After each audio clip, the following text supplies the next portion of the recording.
This video is going to contain spoilers from the off, so I'm warning you now. Well, the season finale of From is finally here, and it's safe to say that this episode most definitely lived up to the title that it had, which was Revelations Part 2. We got the long-awaited answer to the meaning behind the numbers on the bottle tree, and confirmation that the reincarnation theory is something which is occurring within the town. For all of those that thought Tabitha was Eloise, as per the ending of this episode, she was in fact Miranda. With an ending that showed us that Julie is also going to be getting more familiar with her time-traveling abilities and looking to influence the stories of the past, even though it's not a possibility. The show has just opened up a can of worms where the timeline of Fromsville will be getting explored. So with that, let's jump into the video and break down all that there was to take away from the season finale, including that epic death. Here is From Season 3 Episode 10, Ending Explained. Jim's death explained. Okay, so this is most definitely where I feel we should start. After Jim getting a sense of redemption with Tabitha in the previous episode, and him making amends with Ethan as well, his journey has now come to an end. During the closing moments, after Tabitha said that she needed some time to herself after realizing that she was once Miranda and Jade was once Christopher in a past life, Jim walked off to the ruins of the RV that he was in when himself and his family got stuck there. During this scene, we saw Julie appear after calling for her dad, and she looked slightly different compared to the last time that we saw her in the diner. This was because this was a Julie that was from the future and had gone back in time. A couple of episodes back, we found out that Julie had the ability to be able to go through time and witness events unfolding, events that had already taken place within the town, and Ethan referred to her as a story walker. Despite her having this ability, no matter how hard she tried, the events of the story and time period that she was visiting weren't able to be changed. This is because a story walker can only witness events that have previously unfolded, not alter them. Julie calling for her dad and telling him that he had to get out of there because this was where it happened. It showed that she was trying to change the outcome of the events of his death. But with Jim ultimately dying, it showed that it couldn't be changed. The utter fear, upset, yet joy that Julie had on her face in seeing her father for most probably the first time in years was a moment that was heartbreaking to see. And then when she witnessed her father dying all over again, it was another layer of heartbreak. The man in the yellow jacket was also a character that was shown to us in this scene, and he seemed like he had some importance behind him. He was extremely creepy in his pale appearance and dark eyes. He said the line, "This didn't have to happen, you know. Knowledge comes with a cost." This was before he killed Jim, and it almost tied back to the phrase that Sarah said when she mentioned that the town didn't give, it just took. In this instance, there was a price to the information that Tabitha and Jade received, and it was the life of Jim. The man also said, "I did try to warn you." This makes me think that he could have been the creature that was behind the voice of Thomas when he was previously reaching out to Jim. What was interesting about this as well was the fact that it wasn't during the night. The man in yellow was able to walk around freely during the day, which adds an even greater threat to the people of the town moving forward in the new season. With Julie's scream being the final thing that we heard as the episode faded to black, yet it echoed over it, it was an incredible way for the show to finish, really allowing it to have that shock factor and that sense of abruptness that I didn't really know it needed. With Julie mentioning in the diner about going back in time and trying to save Tianchen and Thomas, and her clearly looking to do it for her father, I'm wondering if this is something that is eventually going to happen and she's going to be able to do it.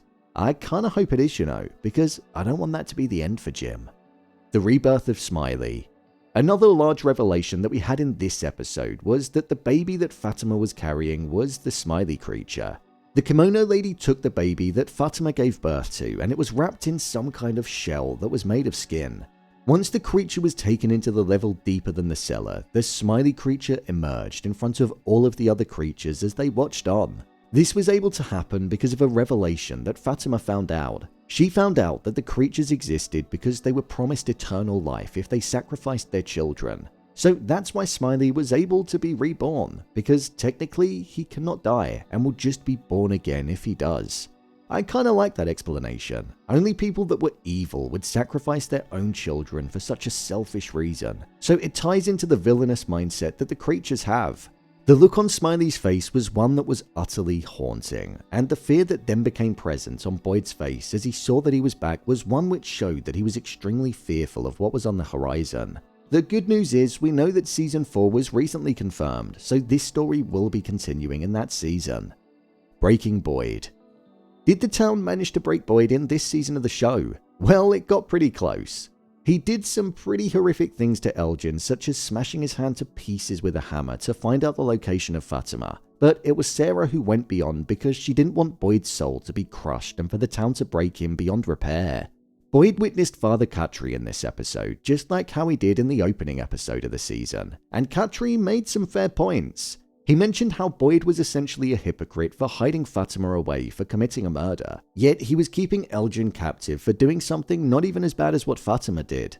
This has always been Boyd's biggest issue. He's got the responsibility of the town on his shoulders, but he always does what's best for himself and his family over that of the town, even if it means jeopardizing the very town that he's supposed to protect, which probably means he shouldn't be sheriff. Boyd was given a photo of his house that he bought with his wife that he planned on retiring in before getting stuck in the town, and I feel that photo was shown to him because it was the town essentially saying that they were done with Elgin. It was a way of taunting Boyd and getting him to become even angrier than what he was so that he'd do something he'd regret and the town would win. Sarah was the person that got the information of where Fatima was located out of Elgin, as she knew how far somebody needed to be pushed before they'd be willing to give up information.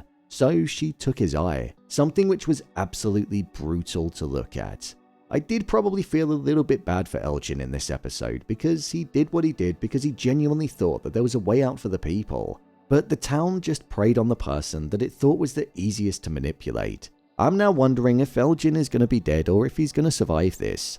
The last we saw of him, he was sitting there in his own blood, but he did look alive, just about. So if he gets treatment from Christie, then he might well survive. Acosta stormed into the room where Elgin was being tortured whilst Boyd was carrying it out, and she disagreed with his approach. I think next season we could see Boyd actually lose the power and position that he has.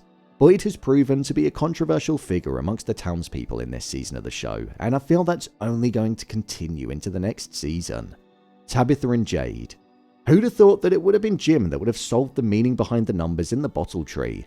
Jim recognized that there were 12 numbers, and those numbers reflected notes on the musical scale. The phrase, "music is the universal language," was something which made complete sense once he said it. This led Jade, Tabitha and Jim to go to the bottle tree and play the music that was now appearing inside of Jade's head. It was quite a haunting, somber and sad piece, and it was played over the top of Boyd walking through the tunnel and witnessing the rebirth of Smiley, and it suited it perfectly. It captured the tone of the scene and the fact that it was going to continue to be bleak. With the children walking towards Jade and Tabitha, they said the word Unkui, and Tabitha and Jade both realized that the word meant remember. This then tied back to her remembering when she was here but in a different life, her life as Miranda, and she saw that Jade was once Christopher, meaning that the reincarnation theory was true. Another large revelation was the fact that Miranda and Christopher actually had a child together. Tabitha and Jade had been there since the very beginning, and the reason they could both see the children was because they tried to save them before, but they failed. Plus, Christopher and Miranda had a child together, and one of the children that they needed to save was theirs, but she died. I wonder if the girl that appears the most to Tabitha is in fact her daughter. The fact that Tabitha said that herself and Jade had been there since the beginning, it makes me question if she was actually different carnations before Miranda. Jade saw somebody from the Civil War, so was that person once him as well? Because if so, it could date back extremely far, and it means that there could be more memories that are going to be uncovered and explored. There was a piece of dialogue that Jade mentioned at the start of the episode where he said energy can only change from one form to another, and he alluded to the likes of a soul lingering. I think that could be exactly what's happening here. The people that are reincarnations of others that were once there stay there because it lingers within the town, hence why they always end up back there because it's their destiny. It begs the question on how many of the residents have actually been there before in previous lives, or if others are just stuck there through association like Jim was due to Tabitha. Victor and Henry. Victor and Henry's story in this episode was all about Victor taking the blame off of his shoulders over the death of his mother and sister. He felt as though it was his fault because he told his mother about the importance of the tree. Henry didn't feel as though it was his fault though and told him not to blame himself. We saw the sight of the grave of Miranda in this episode, and Victor also had one for Eloise. But what was interesting with Eloise's grave is that Victor said that she was in pieces and he only thought that it was her. I definitely think that Eloise is alive. I can't see how she's not gonna be, especially after this now confirming that Victor didn't even know if it was his sister that he buried. I'm wondering if she could have actually made it out of the town, and I'm genuinely starting to believe that. My review of the finale. This was probably the best episode that the show has released in a long while. There wasn't that much action in it, but I didn't mind because the stakes were high in every corner, and I suppose that's what you get when the show is more of a slow burner. For example, we had everything going on with Elgin, Fatima giving birth, Jade and Tabitha finding out how to unlock the bottle tree, and Julie's time traveling. There was so much going on and we were getting answers left, right and center, so it just felt like a really rewarding episode.